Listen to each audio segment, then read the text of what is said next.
This car beat a Ferrari. Yes, a Ferrari. And GM didn't want you to know. Back in 1987, if you saw this car on the street, you wouldn't even look twice. Because it didn't look fast. It didn't sound special. And it definitely didn't look like something that could destroy supercars. But that's exactly what it did. To understand how that even happened, you have to go back to a time when performance was basically dead. The early 1980s. A time when American cars looked powerful, but had lost everything that made them exciting. Horsepower numbers had dropped, engines were restricted, and speed was no longer the priority. A Corvette in 1980 made around 180 horsepower. A Mustang barely crossed 130. These weren't performance machines anymore. They were just names, carrying the memory of something better. And most people accepted it. They believed the era of real performance was over. But inside Buick, a small group of engineers refused to believe that, because they had seen something different, something most people didn't even notice.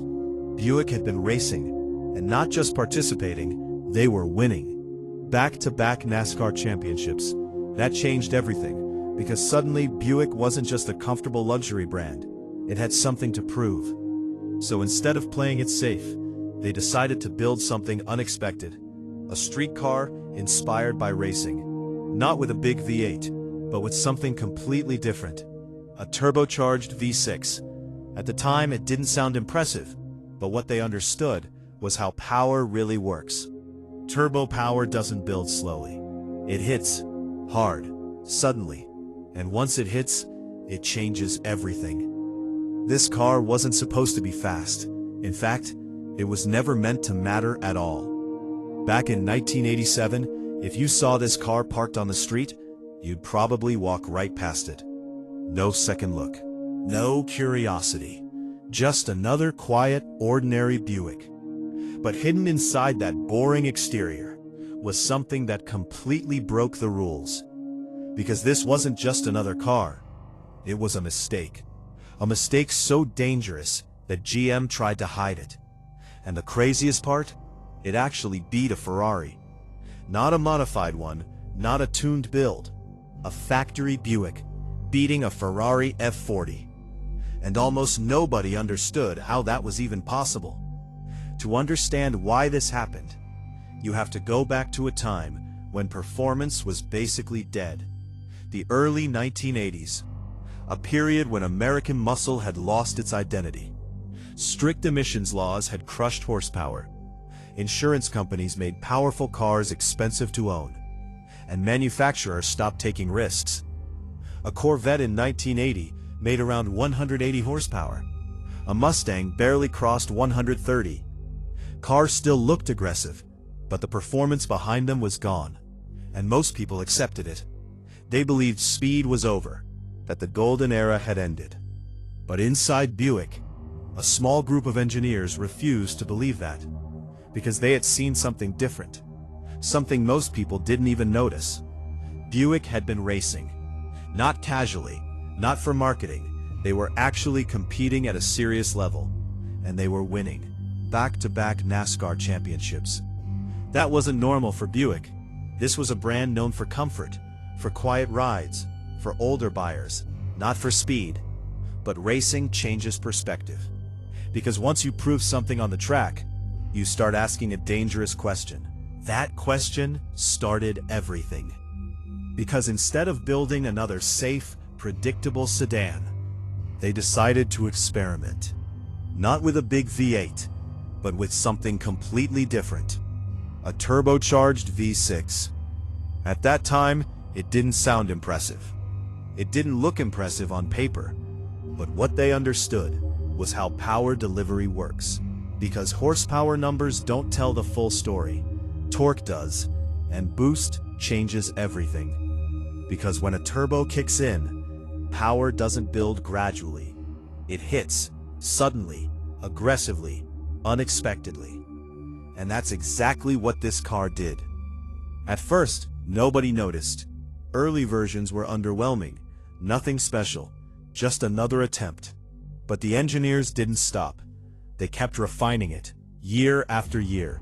improving response, improving boost, improving control. And slowly, this quiet experiment started turning into something serious. By the mid-80s, it was already competing with real performance cars. Not in theory, not on paper, but in real-world conditions. At traffic lights, on highways, at drag strips, places where performance actually matters. And that's when things started getting uncomfortable. Because inside GM, this wasn't just another project anymore. It was becoming a problem. Not because it was failing, but because it was succeeding too well. Because GM had a system, a hierarchy. At the top was the Corvette, the symbol of American performance. The car that represented everything fast, powerful, and desirable. And nothing was supposed to challenge it. But now, something unexpected was happening. A Buick was getting close. Too close. And the worst part? It didn't even look like a threat. It didn't have aggressive styling. It didn't have a loud presence. It didn't demand attention, which made it even more dangerous. Because people didn't see it coming. They underestimated it. And that's exactly how it won. So GM made a decision, not to cancel it, but to control it. No V8 engine, limited support, no aggressive promotion. They didn't want it to grow too fast, because if it did, it would break the balance. But here's the problem with control. It works on paper, not in reality. Because engineers don't think like executives. They don't care about hierarchy, they care about results. So instead of stopping, they adapted. They optimized everything they had. They focused on efficiency, on precision, on extracting maximum performance from minimal resources. And that's when things changed completely. Because limitations don't always slow you down. Sometimes, they force you to become better, more creative, more focused, more dangerous. And by 1987, they created something insane. The GNX, a car that didn't just challenge expectations, it destroyed them. Only 547 units, all black, no distractions, just pure intent. Officially, GM claimed it made 276 horsepower. But that number was a lie, a deliberate one, because real-world testing showed something very different. Over 300 horsepower, massive torque, numbers that didn't match the official story, and numbers that explained what happened next. Because once this car hit the drag strip, everything changed. It wasn't just fast, it was shockingly fast. Running the quarter mile in around 12.7 seconds. Faster than the Corvette, faster than the Mustang, faster than the Camaro, and in some tests, even faster than the Ferrari F40. Let that sink in. A Buick beating a Ferrari. That wasn't supposed to happen, and GM knew it. But instead of celebrating it, they stayed quiet. They kept the official numbers low. They avoided drawing attention, because admitting the truth would create a problem they couldn't control. So the car existed in a strange position, known by enthusiasts, ignored by the mainstream, a hidden performance machine in plain sight.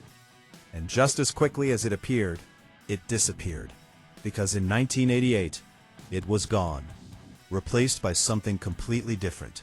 Front-wheel drive, no turbo, barely 125 horsepower. From one of the fastest cars in America to something completely forgettable. It didn't make sense, because the decision wasn't about performance. It was about control, about maintaining order, about protecting the hierarchy.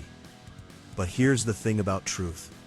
You can delay it, you can hide it, but you can't erase it. Because over time, people started realizing what this car actually was. Not just fast, not just rare, but important. A moment in history where everything almost changed. And today, that realization has value, real value. Because now, this car isn't ignored anymore. It's respected, collected, desired. Prices have exploded. Clean examples selling for over $150,000, sometimes even more. The same car that people overlooked is now something they can't afford. And the cars it was protecting, worth far less. Because in the end, performance speaks louder than marketing.